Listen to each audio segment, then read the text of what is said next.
Alright folks, today I'm going to be showing you how I made the Fabled Glory custom Keyblade, which is this thing from this game. Now starting off, for pretty much every prop I do that is sword-like, I started with the blade, as you can see here.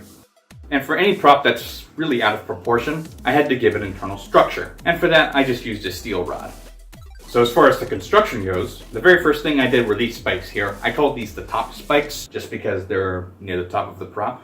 And before cutting off the pattern, I had to kind of mark where they go, so that I know exactly where to put them when I actually make them. And yeah, I had to do them all individually. It was kind of tedious, especially when you consider the fact that I had to encase all of them in Warbler. And also, these spikes were pretty long. They were about maybe that long, so about 4 inches or so. Or if you're a more sophisticated person, about 10 centimeters. So just for good measure, I wanted to give these internal structure too. I also used a steel rod for that. Each of these 6 spikes are 12 millimeters thick, 3 layers of 4 millimeter foam each. And there's a bit of detail on the exterior, and for that I just used 2 millimeter foam. And these being spikes being made of foam, they're pretty fragile. I wanted to encase them in Warbler, so that took a while, but worth it in the end. Had a lot more peace of mind that way, you know? And yes, I did put an edge bevel on all those spikes, using my trusty Dremel, as always. After completing all 6 spikes, I needed something to put them in. By that I mean the main body of this prop here.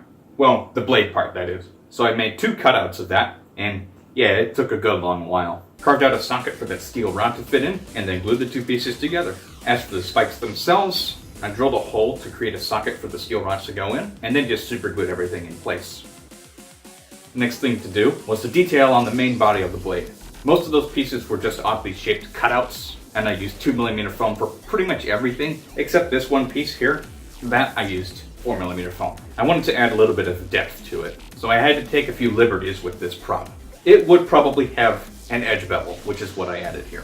I had to do it the old-fashioned way with my box cutter. And of course, to make everything smooth, I just used a good old Dremel for that.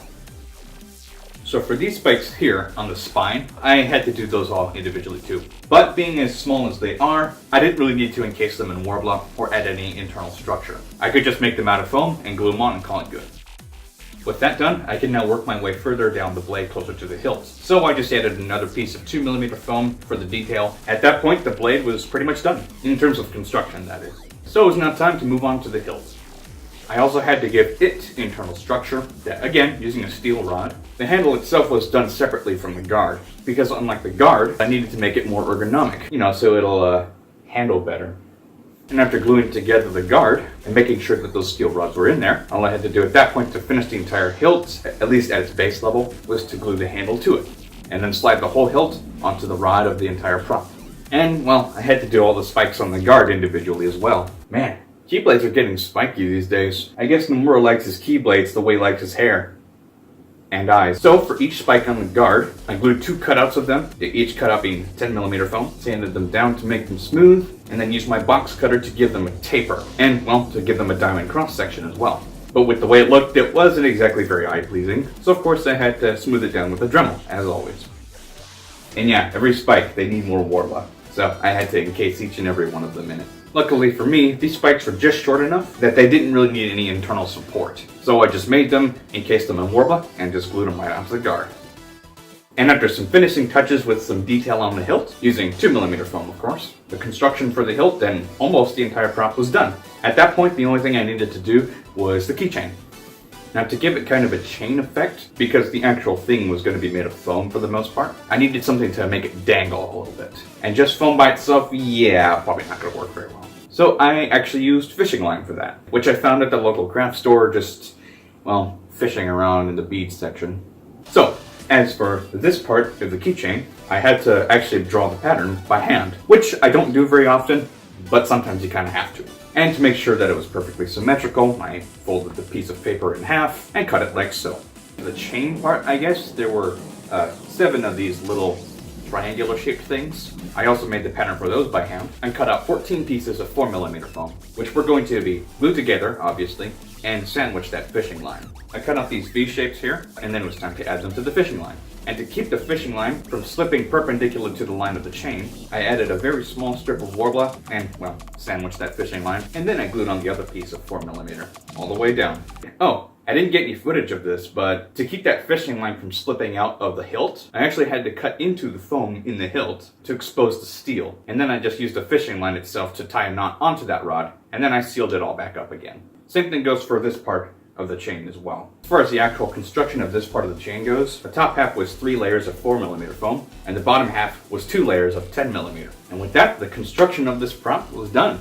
All that was left to do was to prime and paint.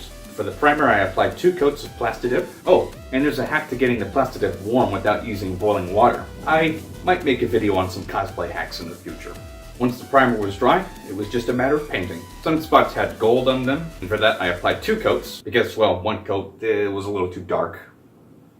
And definitely a lot of this prop was silver. I also used 2 coats for that. For the blue parts, I had kind of a base coat of turquoise, to give it that slightly more green hue in the end, because it is pretty sparkly. You can tell by looking at the original artwork here. But first I tried using blue glitter paint, but it turned out pretty hideous and splotchy, as you can see here. Kind of like my face when I was a teenager. So I wiped the glitter paint off and I went with metallic blue instead. And this particular kind of metallic blue was pretty sparkly in and of itself. Now at this point I thought it was done, and I gotta say I wasn't too happy with it, but I showed it to the client anyway, and he was actually pretty impressed by it. But shortly after I told him I could ship it out that day, he asked me if I could add weathering to it. And that caught me by surprise. I wasn't expecting him to want that. So I was like, oh, you want weathering? Yeah, I can add that. So I did. For the weathering, I mixed 2 paints, 1 part black and 3 parts dark brown, and applied it to all the crevices on this prop. And I thought, hey, since I'm doing weathering, why not add highlights as well? So on all the edges of this prop, I added a thin white line. And my goodness, after doing that, prop looks so much better. And I was actually pleased with it. At that point, the entire Keyblade was complete. And the client was quite pleased to know that it didn't take like 14 years to make it. Otherwise, that'd be kinda heartless. So yeah, that's that. If you'd like me to make this for you, or if you have your own custom Keyblade design that you'd like me to make, you can reach out to me on Etsy. I'll provide a link in the description. You can just go ahead and place an order, or contact me and we'll go from there. Alright, that's going to do it for this one, folks. Thank you so much for watching, and I will see you in the next build.